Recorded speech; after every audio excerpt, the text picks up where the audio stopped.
श्रीगुरुभ्यो नमः। ओं नमो ब्रह्मादिभ्यो ब्रह्मविद्यासम्प्रदायकर्तृभ्यो वंशर्षिभ्यो महद्भ्यो नमो गुरुभ्यः।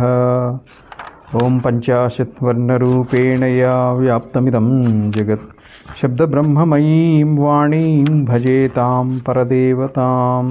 श्रीचक्रबिन्दुनिलयां रहोयागसमर्चितां श्रीविद्यादेवतां वन्दे श्रीमत्त्रिपुरसुन्दरीम्। अब्धिकन्यासमाश्लिष्टम् अर्धिलोकजनाश्रयं सर्वविघ्नहरं वन्दे सिद्धिलक्ष्मीगणेश्वरम्। ఓం ఐం హ్రీం శ్రీం క్లీం శ్రీమాత్రే నమః. సో ఈరోజు అమ్మవారు చెప్పినటువంటి మాటలు 29వ శ్లోకము. భవత్యో మత్ప్రసాదేన ప్రోల్లసద్వాగ్విభూతయః మద్భక్తానాం వాగ్విభూతి ప్రదానే వినియోజితాః. వసిన్యాది వాగ్దేవతలతో చెప్తున్నారు. ముందుగా వసిన్యాది వాగ్దేవతలతోటి శృణుధ్వం, శ్రద్ధగా వినండి, మీరు వినండి అని చెప్పారు. అంటే వసిన్యాది వాగ్దేవతలకి ఒక స్తోత్ర విధించబోతున్నారు అమ్మవారు. అందుకని శృణుధ్వం, వినండి అని చెప్పి వసిన్యాది వాగ్దేవతలతో అన్నారు అమ్మవారు. మీరు నా అనుగ్రహంతో మిక్కిలి ప్రకాశించు వాక్ సంపత్తి కలిగినటువంటి వాళ్ళు. ప్రకాశించు అని అంటే ఉజ్వలమైనటువంటి లేదా ఉత్కృష్టమైనటువంటి వాక్ సంపత్తి ఉన్నది వాగ్దేవతలకి. ఆ కారణంతో నా భక్తులకు వాగ్విభూతిని ఇవ్వడానికి మీరు నియోగింపబడ్డారు. వాళ్ళకి ఆ వాగ్విభూతి ఎవరి నుంచి వచ్చింది? అమ్మవారి అనుగ్రహం నుంచి వచ్చింది. దీనికి భాష్య వివరణ. నను వసిన్యాది ఉపాసకా దేవత అపి వాగీశ్వర్య సంతి తాహ కిం త్వతాజ్ఞావాక్యశ్రవణే నా అధికారిణ్య ఇది ఆశంక్యాః భవత్య ఇతి. వసిన్యాది వాగ్దేవతల్ని ఉపాసించేటువంటి వాగీశ్వరీ దేవతలు కూడా ఉన్నారు. వారు అమ్మవారి యొక్క ఆజ్ఞావాక్యాన్ని వినటానికి అధికారిణులు కారా? అంటే ఇప్పుడు వసిన్యాది వాగ్దేవతలకు కూడా అనుచర గణము ఉంటారు. వాళ్ళని ఉపాసించేటువంటి ఇతర వాగీశ్వరీ దేవతలు ఉన్నారు. సో వాళ్ళు అమ్మవారి యొక్క ఈ ఆజ్ఞావాక్యాన్ని వినటానికి అధికారిణులు కారా అనేటువంటిది శంక లేవనెత్తి దానికి సమాధానం చెప్తున్నారు భాష్యకారులు. భవతీతి తతశ్చేతి శేషః సర్వత్ర అధ్యాహృత్య యోజ్యః ప్రకర్షణ ఉత్కర్షేణ ఉల్లసంత్యో వాచో విభూతయ ఐశ్వర్యం యాసాం తాః ఇతర వైలక్షణ్యం ప్రకర్షః సర్వోత్తమత్వం ఉత్కర్షః తేన సర్వోత్తమ దేవతా ప్రసాదలబ్ధాయా విద్యాయా ఏవ సర్వవిద్యోత్తమత్వాత్ భవత్య ఏవ సర్వోత్తమ స్తోత్రకరణే అధికారిణ్య ఇది ధ్వనిః. దీనికి తెలుగులో చెప్తాను. సంక్షిప్తంగా చెప్పాలంటే విశేషంగా ఈ అధికారం వసిన్యాది వాగ్దేవతలకు ఇవ్వబడింది. దానికి కారణం ఏంటి అనేటువంటిది ఇక్కడ వివరిస్తాను. ప్రకర్ష, ఉత్కర్ష. ప్ర అంటే ప్రకర్ష, ఉత్ అంటే ఉత్కర్ష. లసత్, లసత్ అంటే ప్రకాశించుచున్నటువంటి వాగ్విభూతయ, ప్రకాశించుచున్నటువంటి లసత్. లసత్ హేమ వరాంగీం అంటాం కదా. లసత్ హేమ అంటే బంగారు వర్ణంతో ప్రకాశించే, హేమ అంటే స్వర్ణము అనేటువంటి అర్థం ఉంది. సో అమ్మవారు బంగారు వర్ణంలో ప్రకాశిస్తున్నారు అని చెప్పటం అనమాట అక్కడ ధ్యాన శ్లోకంలో. సో ఇక్కడ లసత్ అంటే ప్రకాశించుచున్నటువంటి వాగ్విభూతయ అంటే వాక్కుల యొక్క ఐశ్వర్యం కలిగినటువంటి వాళ్ళు ఎవరు అంటే వసిన్యాది వాగ్దేవతలు. ప్రకర్షం అంటే ఇతరముల కంటే కూడా విలక్షణమైనటువంటిది. ఉత్కర్షము అంటే సర్వోత్తమమైనటువంటిది. సో సర్వోత్తమ దేవత అయినటువంటి అనుగ్రహాన్ని పొందినటువంటి విద్య కూడా సర్వోత్తమం అవుతుంది. అది ఏ విద్య అంటే లలితా సహస్రనామాలు. సో సర్వోత్తమమైనటువంటి లలితా సహస్రనామాల్ని గానం చేయటానికి ఆ అనుగ్రహం పొందినటువంటి వాళ్ళు అమ్మవారి యొక్క అనుగ్రహంతో విశేషమైనటువంటి వాగ్ ఐశ్వర్యం కలిగినటువంటి వాళ్ళు, వాగ్విభూతులు కలిగినటువంటి వాళ్ళు. కాబట్టి వసిన్యాది వాగ్దేవతలకి ఈ అనుజ్ఞ ఇవ్వబడింది. వసిన్యాది వాగ్దేవతలందరూ కూడా అటువంటి సర్వోత్తమమైనటువంటి విద్యని పొందినవారు. కాబట్టి సర్వోత్తమైనటువంటి ఈ సహస్రనామ స్తోత్రాన్ని రచించుటకు వీళ్ళకి అధికారం, వీళ్ళే ఆ అధికారానికి అంటే దానికి అర్హత కలిగినటువంటి వాళ్ళు. ఈ 29వ శ్లోకంలో చెప్పినటువంటి ప్రోల్లసద్ వాగ్విభూతయ అనేటువంటి ఆ పదం కూడా ఇదే భావాన్ని తెలియజేస్తోంది. దీన్ని చెప్పడం కోసమే అమ్మవారు 28వ శ్లోకంలో ఏమని సంబోధించారు? వాగ్దేవి వసిని ముఖ్యా సమాహూయ ఇదమబ్రవీత్ అని చెప్పి, వాగ్దేవతా వసిన్యాద్యా శృణుధ్వం వచనం మమ. వసిన్యాది వాగ్దేవతలారా నా వాక్యాన్ని వినండి అని సంబోధించటం కూడా అమ్మవారు ఇదే కారణంతో. నకులీదేవి వాళ్ళందరికీ కూడా అమ్మవారి యొక్క అనుగ్రహం ఉంది. దానిచేత వారు కూడా వాగీశ్వరి రూపులు అయినారు. అయినా కూడా ఈ సహస్రనామ స్తోత్ర రచనకి వాళ్ళని ప్రేరేపించలేదు, ఆజ్ఞాపించలేదు అమ్మవారు. ఎందుకు అనేటువంటిది ప్రశ్న. ఆక్షేపణ సంధించి దానికి అమ్మవారే సమాధానం చెప్తున్నారు. నను నకులీదేవ్యాదయో అపి భగవతీ ప్రసాదలబ్ధ వాగైశ్వర్యశీలా ఏవైతి తా ఏవ స్తోత్రకరణాయ వినియుజ్యంతాం అతః ఆహా మద్భక్తానాం ఇతి. మరి నకులి ఇత్యాది దేవతల్ని కూడా వాగీశ్వరి అనే అంటారు. వాళ్ళని ఆజ్ఞాపించవచ్చు కదా అనేటువంటి సందేహం లేవనెత్తి సమాధానం చెప్తున్నారు. మద్భక్తానాం ఇతి. ఇప్పుడు ఉదాహరణకి నకులీ దేవి వీళ్ళున్నారు. వీళ్ళు శత్రువులతో యుద్ధం చేసేటప్పుడు, అంటే లలితాదేవి భక్తులు శత్రువులతో యుద్ధం చేసేటప్పుడు, అంటే లలితాదేవి భక్తులకు శత్రువులతోటి ఎక్కడన్నా సభలో కానివ్వండి, ఎక్కడైనా యుద్ధరంగంలో కానివ్వండి, ఏదైనా స్పర్ధ కలిగితే ఆ స్పర్ధలో వాగ్వివాదం కలిగినప్పుడు నకులియాది వాగ్దేవతలు చేసేటువంటి వాళ్ళకి ఉన్నటువంటి శక్తి ఏంటంటే శత్రువులకి వాక్స్తంభనం చేస్తారు. అదే వాళ్ళకి ఉన్నటువంటి అధికారం. విశేషంగా వాళ్ళకి వాక్స్తంభన అధికారం ఇచ్చున్నారు. అందుకని సహస్రనామ స్తోత్రాన్ని వాళ్ళే రచించారనుకోండి, వసిన్యాది వాగ్దేవతలకి అధికారం ఇచ్చినట్టు అయ్యేది కాదు. అందుకనే అమ్మవారు ఈ వసిన్యాది వాగ్దేవతల్ని పిలిచి ఈ ఆజ్ఞ ఇచ్చారు. నకులీ వాగీశ్వర్యాదయస్తు లలితా భక్తై సహ వివదమానానాం పరేషాం వాక్స్తంభనాదిషు వినియుక్తాః.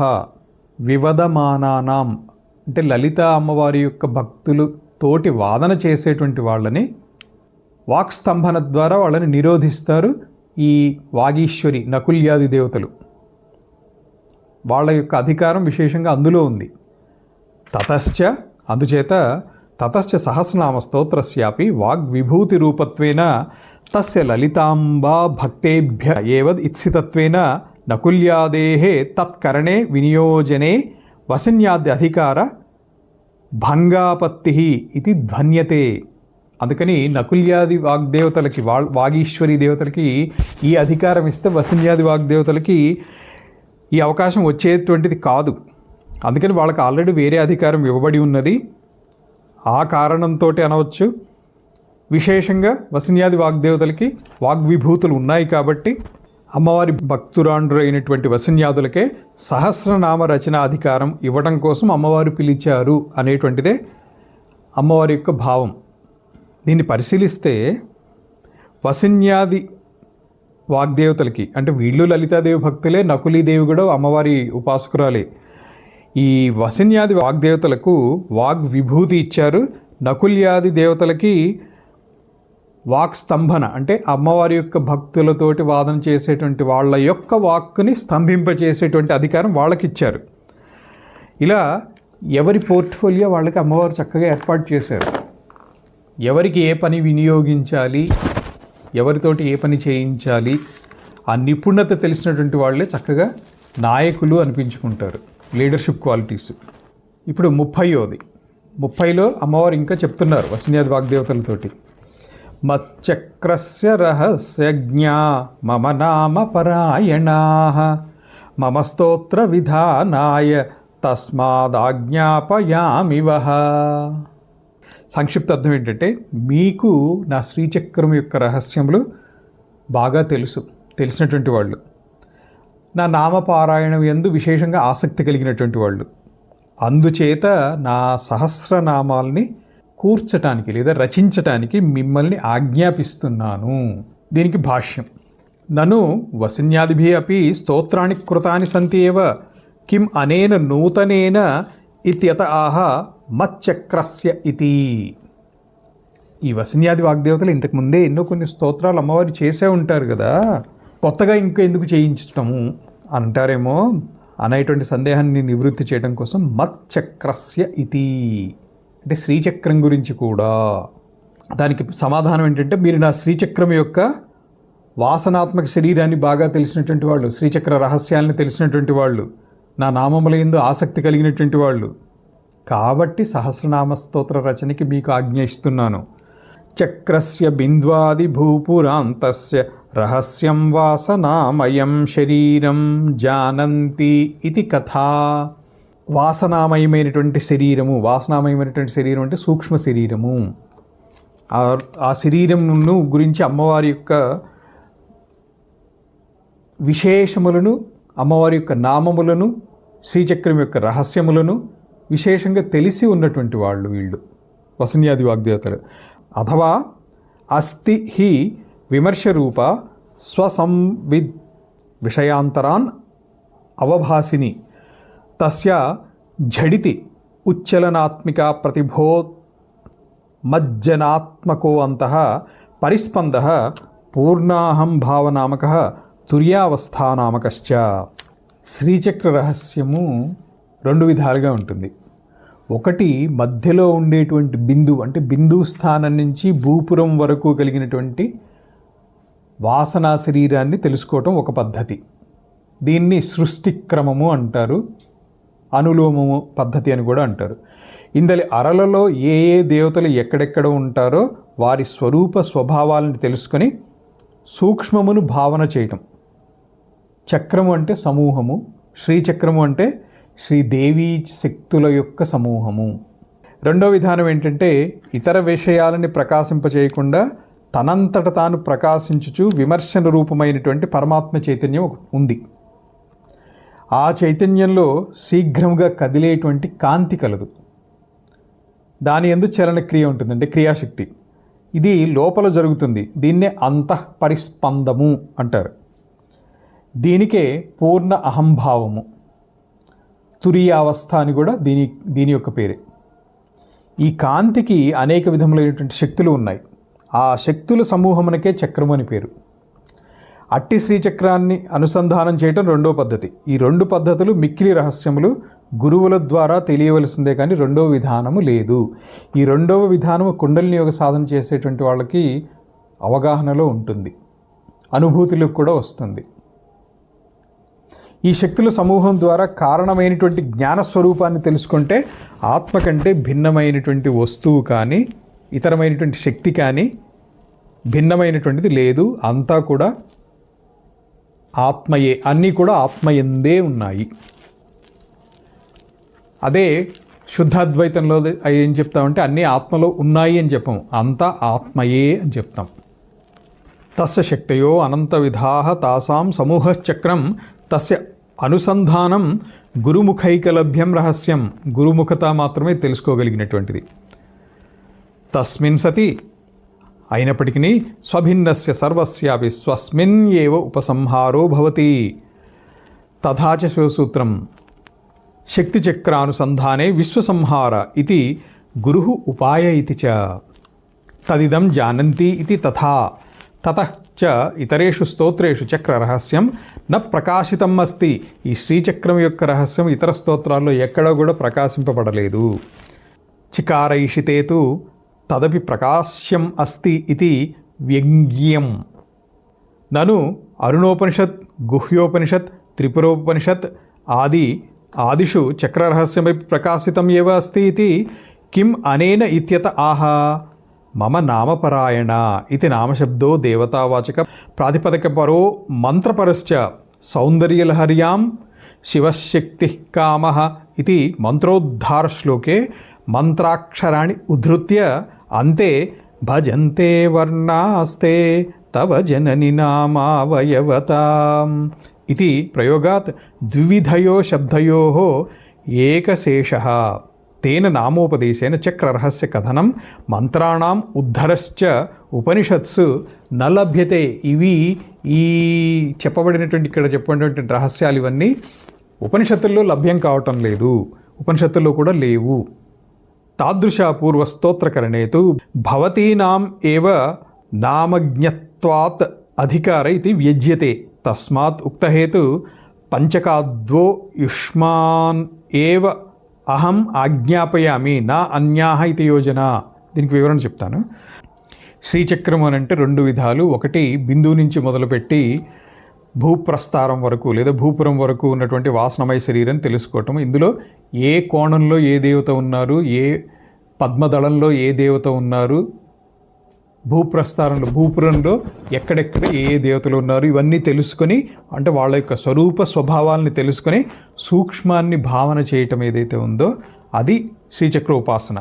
సో చక్రము అంటే సమూహము, శ్రీ అంటే శ్రీదేవీ శక్తుల యొక్క సమూహమే శ్రీచక్రం అంటే.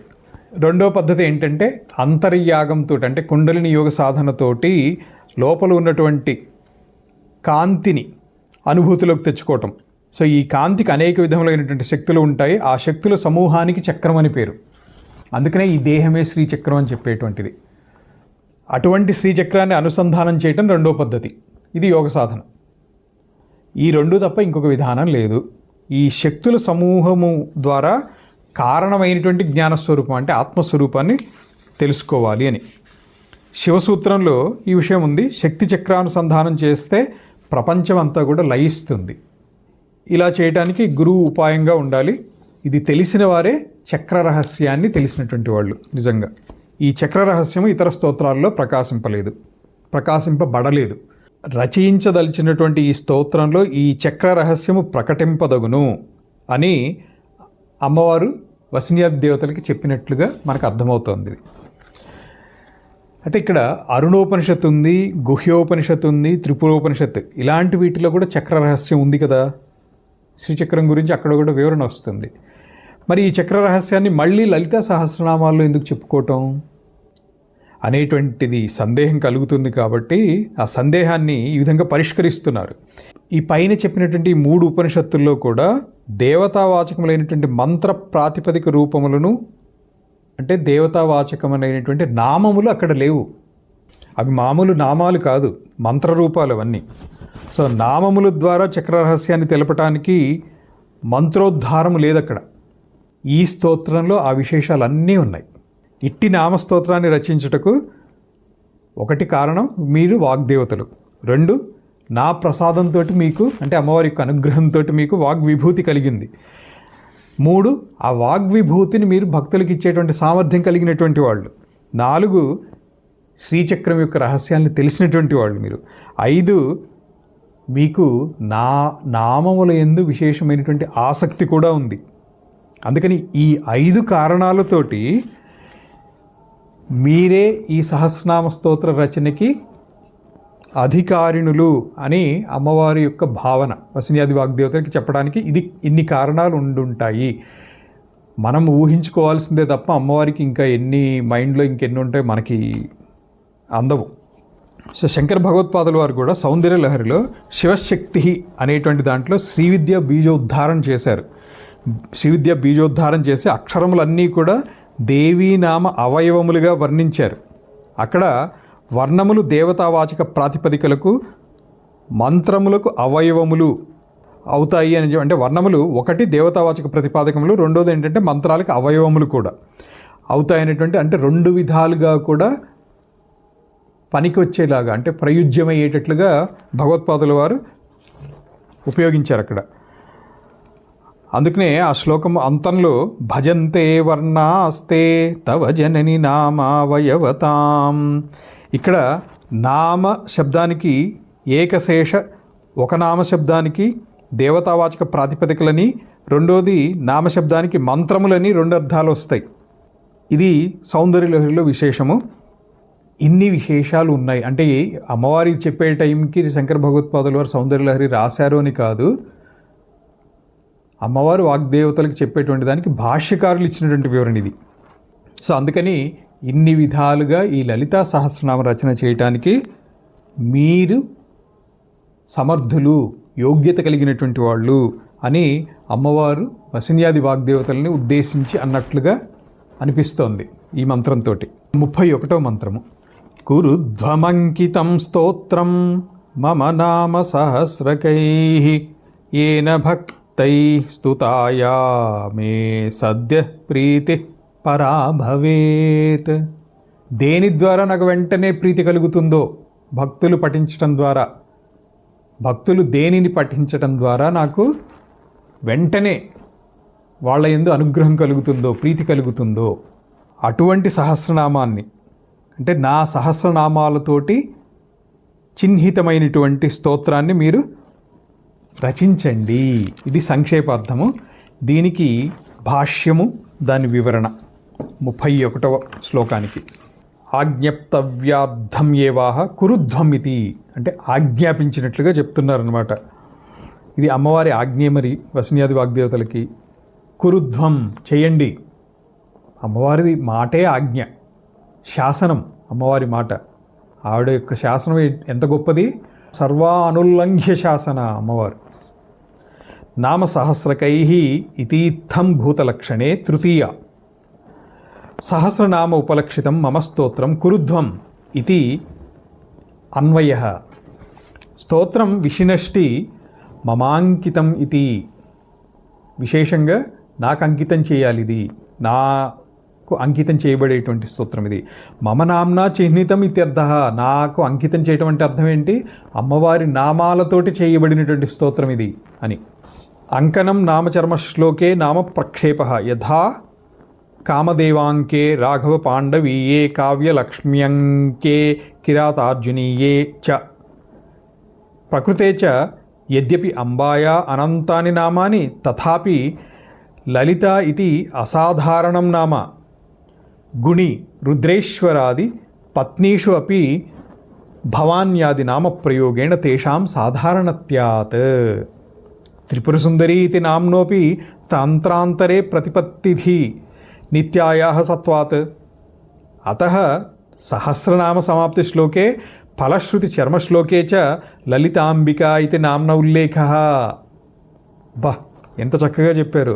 ఇప్పుడు రుద్రాణి, రుద్రేశ్వరి, గుణి ఇత్యాదివన్నీ కూడా చాలా చోట్ల, భవానీ, ఈ నామాలన్నీ కూడా చాలా చోట్ల ప్రయోగించబడి ఉన్నాయి సాధారణంగా. అంతేకాకుండా త్రిపుర సుందరి అనేటువంటి నామం కూడా తంత్రాంతరములు, అంటే ఇతర తంత్రములలో ప్రయోగించబడి ఉన్నాయి.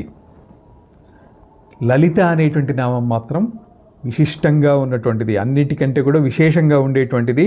అందుకనే సహస్రనామ సమాప్తి శ్లోకే ఫలశ్రుతి చర్మశ్లోకే చ. లలితా సహస్రనామంలో చివరి శ్లోకం ఏంటండి చెప్పండి? శ్రీశివ శివశక్తి ఐక్యరూపిణి లలితాంబిక. సో ఆ చివరి శ్లోకంలో కూడా లలితాంబిక నామం వచ్చింది. అంతేకాకుండా ఫలశ్రుతిలో కూడా చివరి శ్లోకంలో లలితాంబిక ఇది నామ్న ఉల్లేఖ. సో ఈ నామాలు లలితా అమ్మవారి పేరు మీద అంకితం చేయబడ్డాయి. ఈ స్తోత్రము లలితా అమ్మవారికి అంకితం చేయబడింది. ఇతర నామాలు సాధారణంగా గౌరీ, రుద్రాణి, భవాని ఇవన్నీ సాధారణంగా ఉపయోగించబడినటువంటివి. త్రిపుర సుందరి కూడా ఉపయోగించబడింది సాధారణంగా ఉన్నటువంటి. అందుకని విశేషంగా లలితాంబిక అనటానికి, లలితా సహస్రనామాలు అనటానికి కారణం ఇది, ఇంత ఉంది. దీనికి ఇప్పుడు తెలుగులో వివరణ చెప్తాను. సంక్షిప్తంగా నేను చెప్పాను, కానీ భాష్యాన్ని యథాతథంగా అర్థం చేసుకుంటే ఆ ఆనందమే వేరు. భక్తులు ఈ సహస్రనామాలతో నన్ను స్తుతిస్తే నాకు విశేషంగా, అంటే వెంటనే సంతోషం, గొప్ప సంతోషం, మిక్కిలి సంతోషం కలుగుతుంది. అటువంటి సహస్రనామాలతో అంకితమైనటువంటి స్తోత్రాన్ని చేయండి అని దేవి ఆజ్ఞాపించదలిచినటువంటి అర్థాన్ని వివరించింది. అంకితం అంటే చివరి శ్లోకంలో కథానాయకుని నామమును రాయటం, అంటే ఎవరిని గురించి అయితే రాస్తున్నారో వాళ్ళ పేరు చివరిలో ఉల్లేఖించటమే అక్కడ అంకితం చేయటము అంటే అర్థం. ఇప్పుడు చాలా మనం వింటాం, ఈ కావ్యాన్ని ఫలానా వాళ్ళకి అంకితం చేశారు అని. ఉదాహరణకి పోతన భాగవతం ఉంది, ఎవరికి అంకితం చేశారు? శ్రీరాముల వారికి అంకితం ఇవ్వబడింది. అంటే అర్థం ఏంటి? ఆ భాగవతం చివరిలో మీరు వెతికితే శ్రీరాముడి యొక్క పేరు కనిపిస్తుంది. అదే ఇక్కడ చెప్తున్నారు. అంకితం అంటే చివరి శ్లోకంలో కథానాయకుని యొక్క నామాన్ని రాయటము. కామదేవాంకము, రాఘవ పాండవీయము, కావ్యలక్ష్మి అంకము, కిరాతార్జునీయము ఇలాంటి గ్రంథాల్లో ఇలాగే ఉంది. దేవికి అనంత నామాలు ఉన్నాయి, వాటిలో ఏ నామాన్ని చివరి శ్లోకంలో రాయాలి అని శంకించి లలిత అనునదియే దేవికి అసాధారణ నామము అని చెప్పారు. గుణి, రుద్రుడు, ఈశ్వరుడు మున్నగు వారి భార్యలకి గుణిని, రుద్రాణి, ఈశ్వరి, భవాని ఇత్యాది నామాలు ఉన్నాయి. ఈ నామాలన్నీ కూడా భర్తృ సంబంధం వలన వచ్చినటువంటివి. అంటే అయ్యగారి యొక్క విశేషంతో అమ్మవారికి కూడా ఆ నామం కలిగింది. త్రిపుర సుందరి అనే పేరు ఈమెకే చెందినటువంటిది. అమ్మవారికి త్రిపుర సుందరి అని కూడా నామం ఉంది. కానీ ఇతర తంత్రాల్లో ప్రతిపత్తిథి నిత్యకి త్రిపుర సుందరి అనేటువంటి పేరు ఉంది అని చెప్పబడింది. కాబట్టి ఈ త్రిపుర సుందరి అనేటువంటిది కూడా అమ్మవారికి ప్రత్యేక నామం కావటంలా. అందువలన సహస్రనామాల సమాప్తి శ్లోకంలో ఫలశ్రుతి చివరి శ్లోకంలోనూ లలితాంబిక అనేటువంటి అసాధారణ నామం చెప్పబడింది. శ్రీ శివాశివశక్తి ఐక్యరూపిణి లలితాంబిక. అలాగే ఫలశ్రుతిలో కూడా ధ్యాత్వా శ్రీ లలితాంబికాం అని చెప్తాం. సో ఈ లలితా సహస్రనామాలకి లలిత అమ్మవారి పేరు మీదనే ఎందుకు అంకితం ఇవ్వబడ్డాయి అనే దానికి భాస్కర్ రాయల వారు ఇంత చక్కటి వివరణ ఇచ్చారు. అద్భుతం. అందుకనే భాష్యం అర్థం చేసుకుని లలితా సహస్రనామాలు చదివితే మీకు ఆనందం వేరే స్థాయిలో ఉంటుంది. 32వ శ్లోకం. ఇత్యాజ్ఞప్తావచో దేవ్య శ్రీదేవ్యా లలితాంబయా రహస్యై నామభిః దివ్యైశ్చక్రు స్తోత్రమనుత్తమం. 33వ శ్లోకం కూడా చెప్పేస్తాను. రహస్యనామ సాహస్రమితి తద్విశ్రుతం పరం తతః కదాచిత్ సదసి స్థిత్వా సింహాసనే అంబికా. సంక్షిప్తంగా వీటి అర్థం చెప్పి భాష్య వివరణలోకి వెళ్దాం. 32, 33 శ్లోకాలు. హైగ్రీవులు వారు ఇలా చెప్తున్నారు. లలితాదేవిచే ఆజ్ఞాపింపబడినటువంటి వసన్యాది వాగ్దేవతలు రహస్యములైనటువంటి నామములతో, అమ్మవారి నామములతోటి శ్రేష్టమైనటువంటి ఈ స్తోత్రాన్ని చేశారు. ఈ స్తోత్రమే రహస్య సహస్రనామములు అని మిక్కిలి ప్రసిద్ధి చెందింది. ఇంకా ఏదైనా సహస్రనామానికి మీకు రహస్య సహస్రనామం అని కానీ రహస్యనామం అని కానీ విన్నారా ఎవరన్నా? ఆ విశిష్టత లలిత రహస్య సహస్రనామాలకి మాత్రమే ఉంది. భాష్యం. అథ సా అర్ధ నవభి శ్లోకై పునరపి హైగ్రీవ వాక్యం. సా అర్ధ నవభి. అర్ధ అంటే అర్ధ శ్లోకము, నవభి అంటే 9. 9.5 శ్లోకాలు మళ్ళీ పునరపి హైగ్రీవ వాక్యం. మళ్ళీ హైగ్రీవుల వారు 9.5 శ్లోకాలు చెప్పబోతున్నారు 32 నుంచి. ఇత్యాజ్ఞప్తావచో దేవ్య అనే దగ్గర నుంచి. హైగ్రీవువాచ అత్ర పూర్వశ్లోకార్థేన పౌనరుక్తి అభావాత్ ఏవం ఉక్తం. హైగ్రీవువాచ అని చెప్పి చెప్పకపోవడానికి కారణం ఏంటంటే ఇంతకు ముందు చెప్పటంతో పునరుక్తి అవసరం లేదని చెప్పలేదు అని. రహస్యై చక్రరాజశ్చ మంత్రోద్ధార రహస్యాభ్యాం సహితై మత్వర్ధియో అచ్ ప్రత్యయ. మత్వర్ధంలో అచ్ ప్రత్యయం. ఇది వ్యాకరణంశము. స్తోత్రనామ్నో అన్వర్ధకత ప్రదర్శనాయ తన్విర్వక్తి. రహస్యనామ సాహస్రం ఇతి పదస్య వారద్వయం అన్వయ. రహస్యగర్భితత్వాత్ హేతోః రహస్యనామస్తోత్రమితి పరమ అతిశయేన విశ్రుతం ప్రసిద్ధమిత్యర్థః. ఇది 32 శ్లోకానికి భాష్యం. దీని వివరణ ఇక్కడి నుంచి 9.5 శ్లోకాల్లో హైగ్రీవుల వారు చెప్పినటువంటి ఉన్నాయి. ఇంతకుముందు శ్లోకంలో అమ్మవారు ఆజ్ఞాపించారు అని చెప్పి అక్కడ ఆపారు. సో ఈ శ్లోకంతో దేవి ఆజ్ఞని హైగ్రీవుల వారు అనువదిస్తున్నారు. అంటే అక్కడి నుంచి హైగ్రీవుల వారు కంటిన్యూ చేస్తున్నారు. అమ్మవారు ఈ విధంగా ఆజ్ఞాపించారు అని అక్కడ ముక్తాయింపు చెప్పి హైగ్రీవుల వారు దాన్ని కంటిన్యూ చేస్తున్నారు. కాబట్టే ఆజ్ఞప్త అనేటువంటి మాట ఎందు పునరుక్తి లేదు. ఇత్యాజ్ఞప్త అనేటువంటిది ఏదైతే ఉందో దాన్ని పునరుక్తి కింద తీసుకోవాల్సినటువంటి అవసరం లేదు.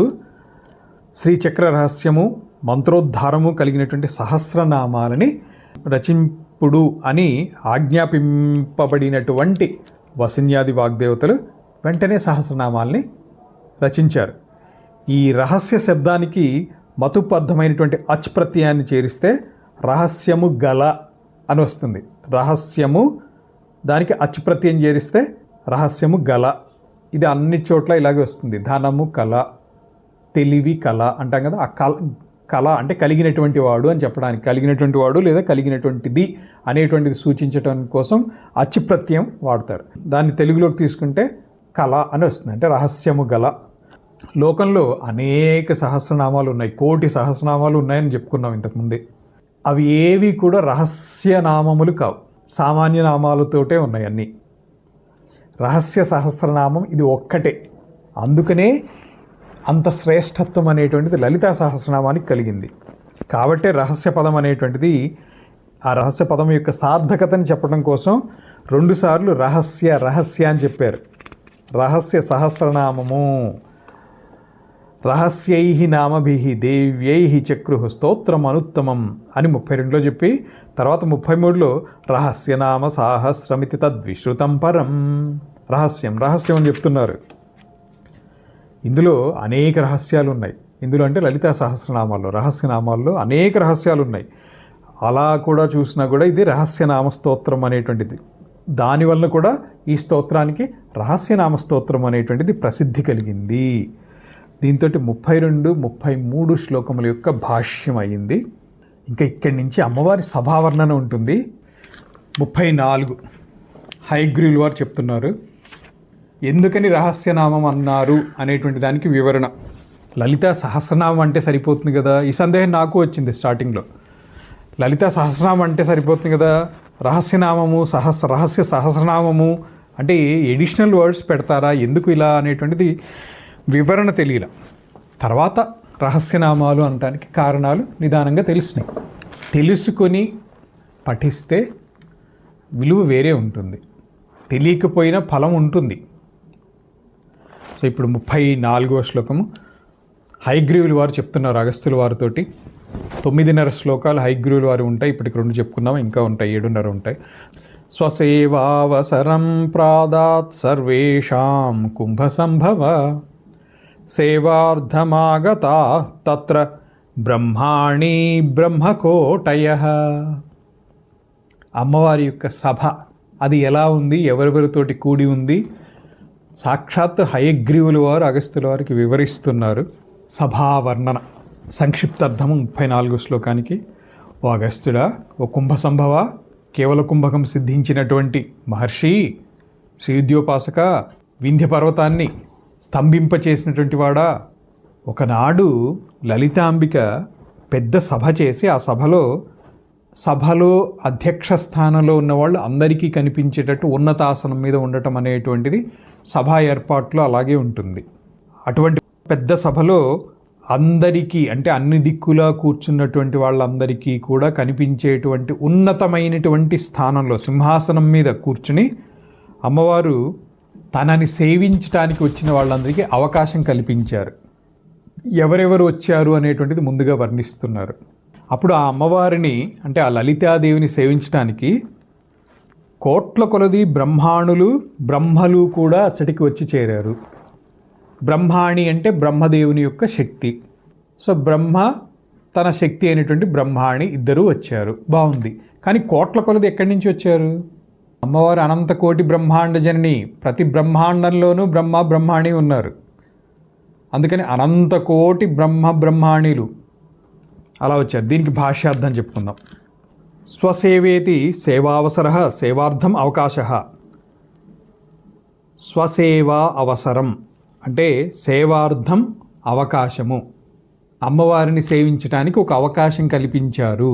అంటే అమ్మవారిని దర్శించుకొని అమ్మవారికి నమస్కరించుకొని వాళ్ళు తెచ్చినటువంటి ఉపాయనములు ఏమన్నా ఉంటే వాటిని సమర్పించి అమ్మవారి అనుగ్రహం పొందాలి. విశిష్టమైనటువంటి వ్యక్తి దగ్గరికి వెళ్ళేటప్పుడు ఇలాగే చేస్తాం. ఎవరమైనా కూడా గురుస్థానంలో ఉన్నటువంటి వాళ్ళని పెద్దల్ని దర్శించడానికి వెళ్ళి నమస్కరించుకుని ఆ తర్వాత సభలో కూర్చుంటాం. బ్రహ్మాణి ఇది నాయం బ్రహ్మశబ్దాత్ జీప్ ఇంద్రవరుణ ఇత్యాది సూత్రే బ్రహ్మశబ్ద పాఠ అభావేన అనుగాగమాయోగాత్ అపితు బ్రహ్మ వేదానణతి శబ్దాయతే వ్యాహరతి ఇది యావత్ స బ్రహ్మాణః చతుర్భిః వదనైః చతుర్వేదవక్త బ్రహ్మ ఇత్యర్థః. తస్య స్త్రీ ఇత్యర్థే పుంయోగలక్షణో జీష్ తథా చ స్వచ్ఛందశాస్త్రే ప్రయోగ బ్రహ్మాణి ఇది అపరాశక్తి బ్రహ్మణోత్సంగగామిని ఇది బ్రహ్మాణమానయతి జీవయతి ఇది వా బ్రహ్మాణి. బ్రహ్మాణి అనేటువంటి శబ్దానికి ఎన్ని అర్థాలు ఉన్నాయో చెప్తున్నారు భాష్యకారులు. అతో నపుమాన్ స్త్రీయేత్యేకశేష ప్రసక్తి అథవా బ్రహ్మాణి శబ్ద భారతీకోటిపరః తత్సమేత బ్రహ్మకోటయ ఇది శాకపాద్యవాదేరాకృతిగణత్వాత్ మధ్యమపదలోపి సమాసః. బహువచనం కోటి సంఖ్యాపరం. కోటి అంటే కోటి మాత్రమే కాదు, బహువచనం చాలా. తేన ప్రకృతి ప్రత్యాభ్యాం మిళిత్వా కోటి గుణిత కోటి ఇది సిద్ధ్యతి. అంటే కోటిని కోటితోటి గుణిస్తే ఎంత వస్తుందో అంత అని చెప్తున్నారు. జలధి సంఖ్యాక బ్రహ్మాణ్య తావంత ఏవ బ్రహ్మాణ ఇత్యర్థః. అంటే ఆ కోటి ఇంటూ కోటిని సూచించడానికి జలధి సంఖ్య, ఆ సంఖ్యను సూచించడానికి జలధి అనే పదం వాడితే అంతమంది బ్రహ్మలు, అంతే సంఖ్యలో బ్రహ్మాణులు. అతయేవ రుద్రయామళే సర్వమంగళాధ్యాన ప్రకరణే ఆవృతాం బ్రహ్మసహిత బ్రహ్మాణి కోటి కోటిభిః ఇత్యాది స్మర్యతే. భాస్కర్ రాయలు వారి యొక్క పాండిత్యం చూడండి ఎంత గొప్పగా ఉందో. ఇప్పుడు తెలుగులో వివరణ చెప్తాను. ఉన్నతమైనటువంటి ఆసనంలో సభలో అందరికీ కనిపించే విధంగా అమ్మవారు కూర్చుని ఉన్నారు. స్వసేవ అవసరం అంటే తన సేవ కొరకు అవసరం ఇవ్వటము అంటే అవకాశాన్ని ప్రసాదించారు అందరికీ వచ్చిన వాళ్ళకి. బ్రహ్మాణి అంటే బ్రహ్మశబ్దం నుంచి బ్రహ్మ యొక్క స్త్రీ అనేటువంటి అర్థము ఆ అర్థంలో వచ్చినటువంటిది కాదు. ఇంద్రవరుణ సూత్రములో, వ్యాకరణ సూత్రంలో, ఇంద్రవరుణ సూత్రంలో బ్రహ్మశబ్ద పాఠము లేకపోవటం వలన ఆ అర్థం ఇక్కడ చెప్పలేం. బ్రహ్మ అంటే వేదమును, అనతి అంటే శబ్దాయతే ఉచ్చరించేటువంటి వాడు, వేదమును ఉచ్చరించేటువంటి వాడు అనే శబ్దంతో బ్రహ్మ. సో వేదములను ఉచ్చరించేవాడు బ్రహ్మ లేదా బ్రాహ్మణుడు. సామాన్యంగా బ్రాహ్మణుడు వేదోచ్చారణ చేస్తూ ఉంటారు. మరియు 4 ముఖములతో 4 వేదములు చెప్పేటువంటి వాడు చతుర్ముఖ బ్రహ్మ అనేటువంటి అర్థం.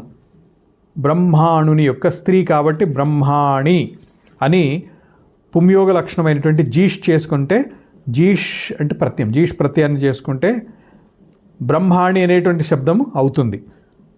స్వచ్ఛంద శాస్త్రంలో ఇట్లే ప్రయోగం ఉంది. అందు బ్రహ్మాణుని తొడయందు బ్రహ్మాణి అని ఒక శక్తి కలదని, లేదా బ్రహ్మాణం అనయతి అంటే బ్రహ్మను జీవింపచేసేటువంటి శక్తి కాబట్టి బ్రహ్మాణి అని ఇత్యాది అర్థాలు. బ్రహ్మాణి, బ్రహ్మ ఈ శబ్దాలకి భార్య భర్తలు అనేటువంటి అర్థం లేదు, ఆ అర్థం పోయింది. ఇందువలన పుమాన్ స్త్రియా అని సూత్రంచే విధించబడినటువంటి ఏకశేష రాలేదు. అంటే ఆ పురుషుడి యొక్క స్త్రీ అనేటువంటిది భార్య భర్తలు అనేటువంటి అర్థం లేదు కాబట్టి ఆ పురుషుడి యొక్క స్త్రీ అనేటువంటి సూత్రంలో ఆ ఏకశేష రాలేదు. ఏకశేష అంటే సమానములైనటువంటి కొన్నింటిలో ఒకటి మిగలటము, లేదా బ్రహ్మాణి శబ్దానికి కోట్ల కొలది భారతులు అని అర్థము. అట్టి బ్రహ్మాణులతో కూడినటువంటి బ్రహ్మల కోట్లు అని మధ్యమ పదలోపి సమాసంతో చెప్పుకోవాలి. శాకపార్థివాది శబ్ద సాధుత్వం వలె గ్రహించాలి. కోటయ అనేటువంటిది బహువచనం. ఈ బహువచనాన్ని బట్టి కోటి సంఖ్యని గ్రహించాలి. శబ్ద రూపంలో ఉన్నటువంటి కోటి సంఖ్య అనేటువంటి బహువచనంతో చేస్తే కోటి సంఖ్యతో గుణించినటువంటి కోటి గుణితములు అంటే కోటి కోట్లు. కోటి గుణితములు గినటువంటి కోట్లు అంటే కోటి ఇంటూ కోటి. దాన్ని జలధి సంఖ్య అంటారు. అంటే జలధి సంఖ్య కలిగినటువంటి బ్రహ్మాణులు, అంతే సంఖ్యలో బ్రహ్మలు సేవార్థం వచ్చి ఉన్నారు అని తెలియాలి. దీన్నే రుద్రయామల గ్రంథంలో సర్వమంగళ ధ్యాన ప్రకరణంలో కోటి కోటి బ్రహ్మలు, కోటి కోటి బ్రహ్మాణులు పార్వతి చుట్టూ కూర్చుని ఉన్నారు, కూర్చుండిరి అని చెప్పబడింది. సో ఇది 34వ శ్లోకానికి భాష్య సహిత వివరణ. ఇప్పుడు 35 కూడా చెప్పేసుకుందాం. లక్ష్మీనారాయణాం చ కోటయ సముపాగతాః గౌరీ కోటి సమేతానాం రుద్రాణామపి కోటయః. కోట్ల కొలది లక్ష్మీదేవులతో నారాయణులు అంటే కోట్లాది లక్ష్మీనారాయణులు, అలాగే కోట్ల కొలది గౌరీదేవులతో రుద్రులు అంటే కోట్లాది గౌరీ రుద్రులు, లలితాదేవిని సేవించటానికి, లలితాంబికని సేవించటానికి సభలోకి వచ్చి ఉన్నారు. దీనికి భాష్యము లక్ష్మీకోటి సమేత నారాయణ కోటీనాం కోటయ ఇత్యర్థః రుద్రాణమపి రుద్రకోటీనాం ఇది అర్థకం యథాశ్రుతే తావదేకైకస్య రుద్రస్య కోటి కోటి గౌరీ సమేతత్వావగతి స్యాత్ పూర్వాభ్యాం శక్తిభ్యాం సహ సంఖ్యాయాం వైషమ్యం చ యది పునర్బహుకోటి సంఖ్యాక రుద్ర సముదాయస్య ఏవ విశేష్యత్వ అభిప్రాయేణ గౌరీకోటి సమేతత్వరూపం విశేషణం నతు ఏకైక రుద్రస్య విశేషణత్వ అభిప్రాయేణ ఇతి పర్యాలోచ్యతే తదా యథాశ్రుతమేవ సాధు. సర్వాణి బహువచనాని పునః అనంత సంఖ్యాపరాణి బ్రహ్మాండానాం ఆనంత్యం ప్రతి బ్రహ్మాండ సృష్ట్యధికారి త్రయస్య అవశ్యకత్వేన తేషాం ఆనంత్యే వివాదాభావాత్ తేషాం యుగపదాహ్వానం తు సర్వబ్రహ్మాండేషు అస్య ప్రసిద్ధి సంపాదనాయ ఇతి ఆకూతం. కోట్ల కొలది లక్ష్మీనారాయణులు, కోట్ల కొలది గౌరీ రుద్రులు సేవించడానికి వచ్చి ఉన్నారు. ఈ భాష్యానికి వివరణ రుద్రాణం అనేటువంటి శబ్దాన్ని గౌరీ కోటి సమేతానం అంటే ఒక్కొక్క రుద్రుడికి కోటి మంది గౌరీలతో వచ్చారని కాదు. గౌరీ కోటి అనేటువంటి పదాన్ని విశేషణం చేసి అర్థం చెప్తే ఒక్కొక్క రుద్రుడికి కోట్ల కొలది గౌరీ దేవుళ్ళు ఉన్నట్లుగా అర్థం వస్తుంది. అలా తీసుకోవద్దు, అది అప్రసిద్ధమైనటువంటి అర్థం. గౌరీ లక్ష్మీ శబ్దముల సంఖ్యలకును రుద్ర నారాయణ సంఖ్యలకును భేదం సంభవిస్తుంది. అప్పుడు అందువలన ఒక్కొక్క రుద్రుడికి ఒక్కొక్క గౌరీదేవి అనే అర్థం వచ్చేటట్టుగా గౌరీ కోటి రుద్రకోటి అని చెప్పుకుంటే దోషం లేదు. బహువచనములతోటి రుద్రాదులు కోటి సంఖ్యలు, వాళ్ళకి కోటి సంఖ్యాకులైనటువంటి గౌరువులతో కూడుకొనుట అనేటువంటి అర్థం చెప్తే దోషం లేదు. అంటే కోటి మంది రుద్రులకు కోటి మంది గౌరీలు, ఒక్కొక్కళ్ళకి ఒక్కొక్కళ్ళని మిథునం అంటే ఒక కోటి మిథునము అని. ఒక్కొక్క బ్రహ్మాండం యొక్క సృష్టి స్థితి లయము నిర్వర్తించుటకు ఒక్కొక్క బ్రహ్మ విష్ణువు రుద్రుడు ఈ ముగ్గురు చాలు. ఇక్కడ బ్రహ్మాదులు అంటే బ్రహ్మాదుల సంఖ్య కోట్లలో ఉండటం వలన బ్రహ్మాండములు కూడా కోట్ల కొలది ఉన్నాయి అనేటువంటిది తెలియాలి. అంటే మనం ఆల్రెడీ లలితా సహస్రనామం చదివేసేసి ఈ భాష్యంలోకి ప్రవేశించాం కాబట్టి అనేక కోటి బ్రహ్మాండ జననీ అనేటువంటి నామం మనందరికీ పరిచితమే. అందరినీ ఒక్క పర్యాయమే రమ్మని ఆహ్వానించడంతో బ్రహ్మాండములు అన్నింటి యందును అన్ని బ్రహ్మాండాలలో కూడా ఈ రహస్య సహస్రనామాలు ప్రసిద్ధి పొందాలి అనేటువంటి ఉద్దేశంతో అమ్మవారు సభ ఏర్పాటు చేశారా అనేటువంటి అభిప్రాయం, అది అమ్మవారి అభిప్రాయం అయి ఉండవచ్చు అని మనం ఊహించుకోవచ్చు, తప్పులేదు. అనేక కోటి బ్రహ్మాండాలు ఉన్నట్లుగా త్రిపాద్విభూతి నారాయణ ఉపనిషత్తులో ఉంది. సో దీంతో 35వ శ్లోకం యొక్క వివరణ అయింది. భాష్య సహిత వివరణ 36. మంత్రిణీ దండినీ ముఖ్యా సేవార్థం యా సమాగతా శక్తయో వివిధాకారా తాసాం సంఖ్యా న విద్యతే.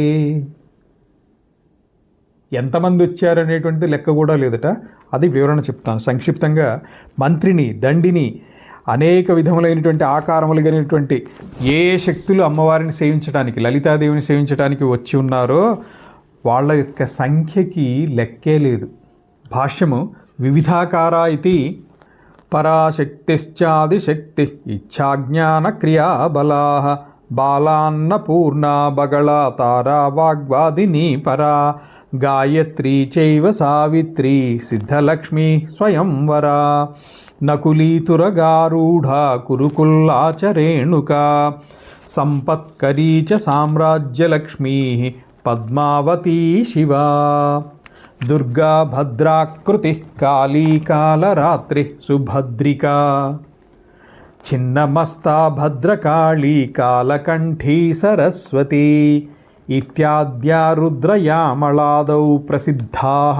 యద్యపి పూర్వత్రాపి కోట ఇది బహువచనేన సంఖ్యాకత్వం ఏవ ఉక్తం తథాపి తత్సమానసంఖ్యాకాः ప్రత్యేకం బాలాదయः సజాతీయాः ఏవ పరస్పర విజాతీయా అపి అనంతా ఇది ఆశయేన తాసాం నామ్నాం విశిష్య నిర్దేష్టుం అశక్యత్వాత్ సంఖ్యా న విద్యతే ఇత్యుక్తం. అథవా అసంఖ్యానామధేయం ఇత్యర్థః న విద్యతే న శక్యతే వక్తుం ఇది శేషః. సమ్యక్ ఖ్యాతి ఇది సంఖ్యానామ నిర్దేష్ట ఇత్యర్థో వా. లలితాదేవిని సేవించడానికి వచ్చినటువంటి శక్తులు అసంఖ్యాకములుగా ఉన్నాయి అని చెప్పడానికి ఆ అసంఖ్య అనేటువంటి దానికి ఎందుకు చెప్పవలసి వచ్చిందో భాష్యకారులు వివరణ ఇస్తున్నారు. భాష్యకారులు అంటే భాస్కర్ రాయలు వారు. లెక్కలేనంత మంది శక్తులు వచ్చారు, అసంఖ్యాకులుగా ఉన్నారు. ఆ సంఖ్య ఎవరికి తెలియదు. ఎవరెవరు వచ్చారు కొన్ని చెప్తున్నారు ఇక్కడ. పరాశక్తి, ఆదిశక్తి, ఇచ్ఛాశక్తి, జ్ఞానశక్తి, క్రియాశక్తి, బల, బాల, అన్నపూర్ణ, బగళ, తార, వాగ్వాదిని, పర, గాయత్రి, సావిత్రి, సిద్ధలక్ష్మి, స్వయంవర, నకులి, తురగారూఢ, కురుకుళ్ళ, రేణుక, సంపత్కరి, సామ్రాజ్యలక్ష్మి, పద్మావతి, శివ, దుర్గ, భద్రాకృతి, కాళి, కాళరాత్రి, సుభద్రిక, చిన్నమస్తక, భద్రకాళి, కాలకంఠి, సరస్వతి. ఈ శక్తులు రుద్రయామలంలో ప్రసిద్ధులుగా ఉన్నారు. రుద్రయామలాది గ్రంథం, ఒక రుద్రయామలమే కాదు ఇత్యాది గ్రంథాల్లో ప్రసిద్ధులైనటువంటి వాళ్ళందరినీ ఇక్కడ వివరించారు. ముందు శ్లోకంలో కోటయ అనేటువంటి బహువచనాంతానికి సంఖ్య లేనంత మంది అని అర్థం చెప్పారు. మరి ఇక్కడ ప్రత్యేకంగా బాలాదులే సంఖ్య లేనంత మంది కలరు అని చెప్పడానికి వాళ్ళందరి యొక్క పేర్లు ప్రత్యేకంగా చెప్పడానికి శక్యం కాదు అనేటువంటిది సంఖ్య లేదని మూలంలో చెప్పారు. అంటే వాళ్ళ పేర్లు చెప్పడానికి సాధ్యం కాదు అని, అందరి పేర్లు. లేదా సంఖ్య అంటే ఇంకొక అర్థం ఉంది. అక్కడికి వచ్చినటువంటి శక్తుల పేర్లు సంఖ్య అంటే ఒక శక్తి పేరు కూడా అయి ఉండవచ్చు. అక్కడికి వచ్చినటువంటి శక్తుల పేర్లు చెప్పడానికి శక్యం కానివి అనేటువంటిదే భావన, సాధ్యం కాదు అనేటువంటిది భావన. లేదా సంఖ్య అంటే చెప్పేటువంటి వాడు అక్కడికి వచ్చినటువంటి శక్తుల నామాలని నిర్దేశించి చెప్పువాడు లేడు అనేటువంటిది. అసంఖ్య అనేటువంటి దానికి ఇదంతా వివరణ అనమాట. దీంతో 36 భాష్య సహిత వివరణ అయ్యింది. 37, 38 కొంచెం విస్తారంగా ఉంది, రెండిటికి కలిపి చెప్పుకోవాలి. అందుకని ఆ 37 నుంచి రేపు చెప్పుకుందాము. ఈరోజు ఇక్కడికి విరమించుదాం. ఓం సహనావవతు సహనౌ భునక్తు సహ వీర్యం కరవావహై తేజస్వినావధీతమస్తు మా విద్విషావహై. ఓం శాంతి శాంతి శాంతి.